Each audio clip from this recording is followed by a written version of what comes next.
Hey there, nostalgia lovers! Welcome to Nostalgia Area. When you think of 70s movies, your mind probably jumps straight to the masterpieces: The Godfather, Star Wars, Jaws, the blockbusters that defined a generation and gave us some truly questionable fashion choices. But some of the most daring and fascinating films of the decade weren't always the ones playing in every single theater. We're talking about the films that stumbled at the box office, got reviews that read like a cry for help, or just flew completely under the radar, only to become undeniable cult classics years later. These are the hidden stories of a revolutionary decade in filmmaking. So stick around, because we're about to count down 10 hidden gems from the 70s that you absolutely have to see. And hey, before we start, you know the drill. Go ahead and hit that like button, subscribe for more deep dives into cinema history, and comment below with your favorite overlooked 70s film. We really want to know what masterpieces you think deserve more love. Kicking off our list is a chilly thriller that proves you should always be nice to the quiet kid down the street. It stars a very young Jodie Foster as Wren Jacobs, a strangely composed 13-year-old living by herself with more poise than most adults trying to assemble IKEA furniture. Well, whoever called didn't leave their name. Was it Halleck? The film is a masterclass in slow burn tension, held together by Foster's incredible performance as a girl who was both vulnerable and dangerously smart.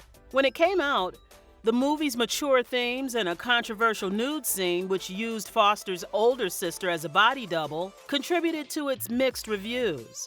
Today, though, it has a dedicated cult following and is seen as a fantastic, underappreciated thriller that shows off the immense talent of its young star.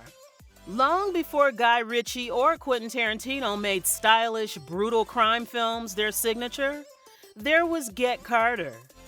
Michael Caine is Jack Carter, a London gangster who travels to his hometown to investigate his brother's death. It's a bleak, violent, and utterly captivating performance. The film's grim tone meant it wasn't a huge blockbuster, especially in the US, where maybe audiences weren't ready for a gangster more interested in grim revenge than making them an offer they couldn't refuse. The 1971 British gangster movie Get Carter. But it was rediscovered and championed by a new generation of filmmakers. Now it's rightfully considered a benchmark of British crime cinema and a stone-cold cult classic. You can't have a list of daring 70s cinema without David Cronenberg, the man who looked at the human body and thought, needs more weirdness. The Brood is often called his most underrated film. It follows a man trying to uncover the methods of a psychotherapist whose patients literally give birth to their rage, in the form of deformed, murderous children. A radical establishment in which patients are taught to physicalize their emotions. The film is a raw, angry, and deeply unsettling look at trauma and divorce. At the time, its visceral and disturbing imagery was a bit much for audiences who were probably hoping for something a little less gooey. If you want to see The Brood in all its gooey glory, there's a restored Blu-ray out now. We've linked it below. The movie Days of Heaven tells the story of a young couple who flee Chicago and find work on a Texas farm, leading to a tragic love triangle with the wealthy dying farmer. The film is famous for its stunning, golden hour cinematography, which won an Academy Award, but its lyrical, meditative style, with very little dialogue and a lot of staring at wheat fields, was a tough sell for most audiences. Farmer, he didn't know when he first saw her, or what it was about her that caught his eye. While it was critically acclaimed, its limited viewership keeps it in the hidden gem category for many. It's a painterly masterpiece just waiting to be discovered, and maybe a cure for insomnia if you're not in the right mood. With a title like that, Let's Scare Jessica to Death, you know you're in for a good time. Or, a deeply unsettling one.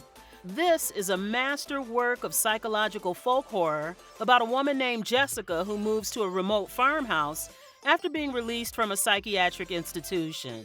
Why have you been following me? What do you want? Things get weird when a mysterious woman is already living there, and Jessica's grip on reality starts to slip. Overshadowed by louder, gorier horror films, this slow burn was difficult to market. Is Jessica having a breakdown, or is the town secretly run by vampires? That ambiguity is its greatest strength, and it's now seen as a subtle, eerie masterpiece that was way ahead of the elevated horror trend. George A. Romero, the guy who made zombies a household name, took a break from The Walking Dead to make another movie about the undead? Sort of. Martin is about a troubled young man who believes he's a vampire, but he's working with a budget. No fangs, no cape, just razor blades and a whole lot of teen angst. Set in a decaying Pittsburgh, the film explores loneliness and the real nature of monstrosity. Romero himself called Martin his favorite film, but it was largely overlooked because audiences wanted Christopher Lee in a castle, not some sad kid who probably shops at Sears. It's a thoughtful, tragic, and deeply human horror film that stands as one of Romero's best. In The Killing of a Chinese Bookie, Ben Gazzara plays Cosmo Vitelli, the owner of a strip club who gets in deep with the mob and learns the hard way that the house always wins isn't just a catchy slogan. We'll cry big glistening tears that pour onto the stage. To pay off his gambling debts, he's forced to commit a murder. Like a lot of director John Cassavetes' work, the film feels raw and almost improvisational.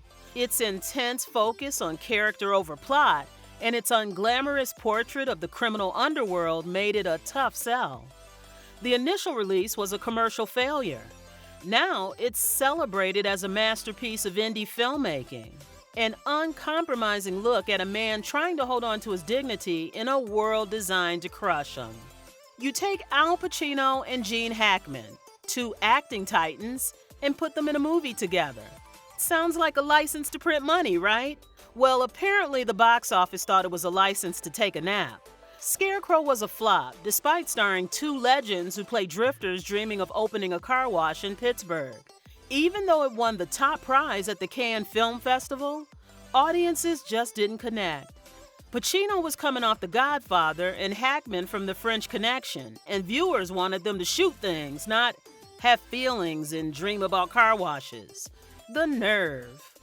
Director Robert Altman took the iconic private eye Philip Marlowe and dropped him in 1970s Los Angeles, turning him into a guy who looks like he just woke up and can't find his cat.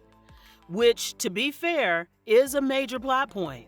Elliot Gould plays Marlowe not as a tough detective, but as a shambling, chain-smoking mumbler who is completely out of sync with the world around him. Yeah, I'm looking for a patient named Roger Wade. When it was released, Chandler purists clutched their pearls, and audiences were baffled by its meandering plot. But what they missed was a masterful deconstruction of a genre. Today, it's hailed as a defining 70s cult classic. And at number 1, we have the king of moody 70s cool, the ultimate existential road movie. Two-lane Blacktop follows two nameless car fanatics as they drift across the American Southwest. They get into a cross-country race where the destination is, well, there isn't one.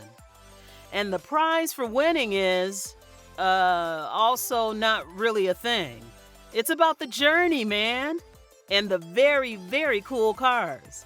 The film's bare-bones dialogue and quiet pace baffled both the studio and audiences.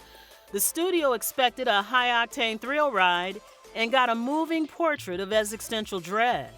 Whoops. But its influence is immense, and it's now celebrated as a countercultural classic.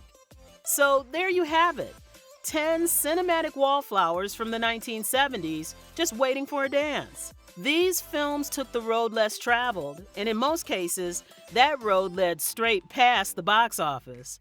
But their legacies have endured, influencing generations of filmmakers and delighting movie lovers who are willing to look beyond the multiplex. Links to every film and some cool extras are in the description. Pick one, set up your projector, Maybe grab a vintage popcorn maker while you're at it and see what you've been missing. What did you think of our picks? Did we miss your favorite hidden gem? Let us know in the comments. We promise we won't judge you much. And if you enjoyed this trip into cinema's forgotten corners, make sure to subscribe and hit that notification bell so you don't miss our next video. Until next time, keep watching.